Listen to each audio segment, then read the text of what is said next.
जिंदगी में अगर कुछ कर गुजरने की चाह हो तो आगे आने वाली हर चुनौती आसान लगती है। दोस्तों, प्रदीप नाम का एक लड़का बिहार के एक छोटे से गांव से बिलोंग करता है।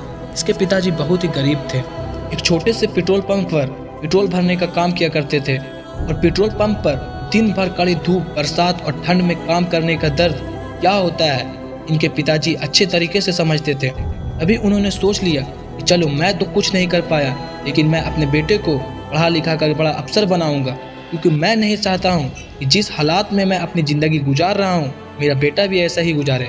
दोस्तों, प्रदीप अपने बीकॉम कंप्लीट करते ही अपने पिताजी से कहता है कि पिताजी, मैं यूपीएससी की तैयारी करने के लिए दिल्ली जाना चाहता हूं। तो उनके पिताजी बिना कुछ सोचे दिल्ली पढ़ाई करने के लिए हाँ कर दिए और 10-15 हज़ार रुपये प्रदीप को देकर यूपीएससी की तैयारी करने के लिए भेज दिया। लेकिन दोस्तों, जब प्रदीप दिल्ली जाकर कोचिंग के बारे में बात करता है तो वहाँ की कोचिंग फीस जानकर शॉक्ड हो जाता है और प्रदीप अपने कमरे में आकर सोचने लगता है, यार कोचिंग का फी इतना ज़्यादा, 1.5 लाख, मेरा पिताजी कहाँ से इतने पैसे लाएंगे? लगता है मैं अपने सपने को पूरा नहीं कर पाऊंगा।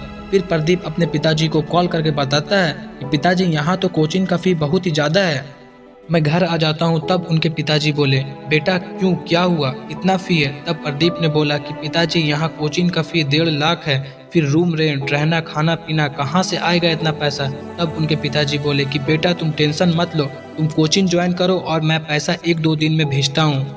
लेकिन प्रदीप को पता था कि पिताजी के पास इतना पैसा नहीं है तो उस कैसे भेजेंगे।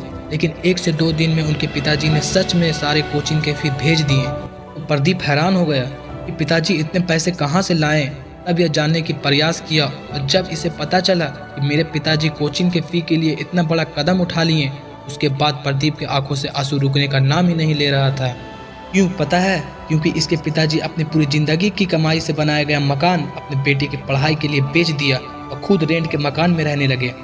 इसके बाद प्रदीप का नींद, चैन सब कुछ उड़ गया और उसी वक्त अपने आप से कहा, जब मेरे लिए पिताजी इतना बड़ा त्याग कर सकते हैं तो मैं आज वादा करता हूँ कि मैं अपने तैयारी में कोई भी कमी नहीं आने दूंगा और बहुत जल्द पिताजी के लिए एक महल बनाऊंगा।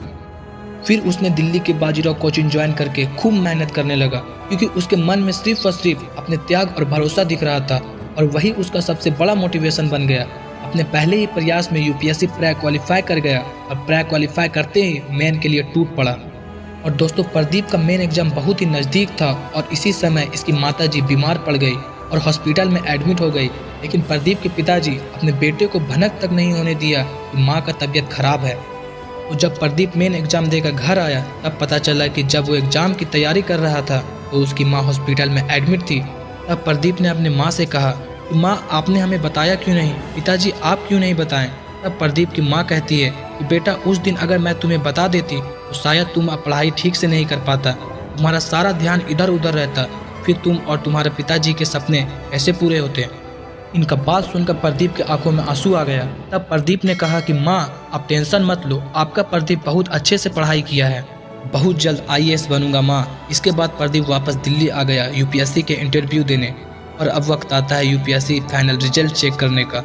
इसने अपना रोल नंबर डाला और चेक किया। तब प्रदीप खुशी से झूम उठा, क्योंकि प्रदीप अपना पहले ही प्रयास में अपनी कड़ी मेहनत और दृढ़ संकल्प के दम पर यूपीएससी एग्जाम क्रैक कर दिया और 96 रैंक हासिल कर लिया।